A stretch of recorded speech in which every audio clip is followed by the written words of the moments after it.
1 Samuel 19.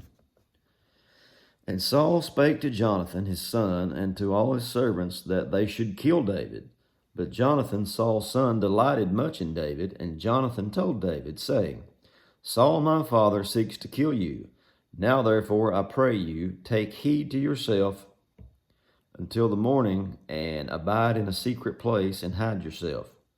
And I will go out and stand beside my father in the field where you are, and I will commune with my father of you, and what I see I will tell you.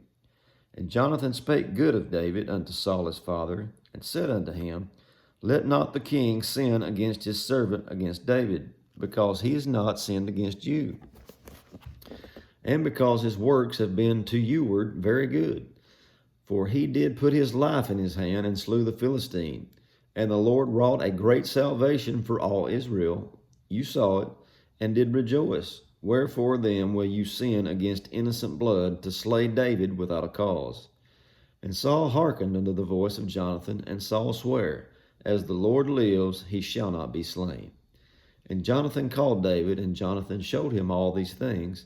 And Jonathan brought David to Saul, and he was in his presence as in times past.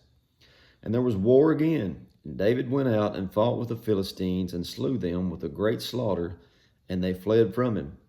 And the evil spirit from the Lord was upon Saul, as he sat in his house with his javelin in his hand, and David played with his hand. And Saul sought to smite David even to the wall with the javelin, but he slipped out of Saul's presence.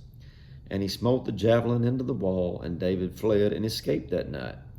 Saul also sent messengers unto David's house to watch him, and to slay him in the morning. And Michal, David's wife, told him, saying, If you save not your life tonight, tomorrow you shall be slain. So Michal let David down through a window, and he went and fled and escaped. And Michal took an image and laid it in the bed, and put a pillow of goat's hair for his bolster, and covered it with cloth. And when Saul sent messengers to take David, she said, He's sick. And Saul sent the messengers in to see David, saying, Bring him to me in the bed, that I may slay him. And when the messengers were come in, behold, there was an image in the bed, with a pillow of goat's hair for his bolster. And Saul said unto Michal, Why have you deceived me so, and sent away my enemy, that he is escaped? And Michal answered Saul, He said unto me, Let me go, why should I kill you? So David fled and escaped, and came to Samuel to Ramah, and told him all that Saul had done to him. And he and Samuel went and dwelt in Naioth. And it was told Saul, saying, Behold, David is at Naioth in Ramah. And Saul sent messengers to take David, and when they saw the company of the prophets prophesying, and Samuel standing as appointed over them, the Spirit of God was upon the messengers of Saul, and they also prophesied. And when it was told Saul, he sent other messengers, and they prophesied likewise. And Saul sent messengers again the third time, and they prophesied also. Then went he also to Ramah, and came to a great well that is in Sechu, and he asked and said, Where are Samuel and David?